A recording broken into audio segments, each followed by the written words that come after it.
It's disrespectful to fallen officers and proves why the city has a police shortage.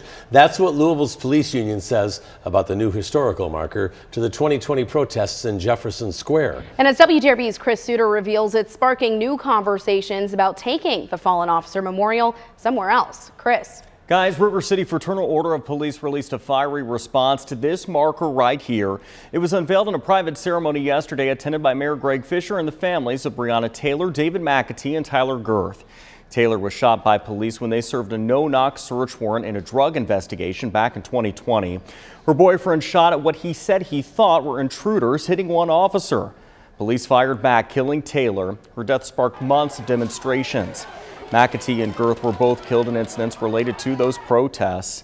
The historical marker labeled 2020 racial justice protests says, quote, Jefferson Square became a rallying place for those demanding justice for Breonna Taylor. Protesters called this space Injustice Square Park and held demonstrations that drew global attention. Going back a little further in history now, Jefferson Square Park was built in 1978 to memorialize first responders killed in the line of duty. The protest marker was placed a short distance from the eternal flame, memorializing fallen officers, prompting the FOP to release a statement. It says in part, quotes, the placing of this marker in that spot by the Fisher administration shows a complete lack of reverence for our fallen officers and their families. Gestures such as this are part of the reason so many officers feel disenfranchised by this administration and contribute to the extreme shortage of officers on the LMPD. It's really unfortunate.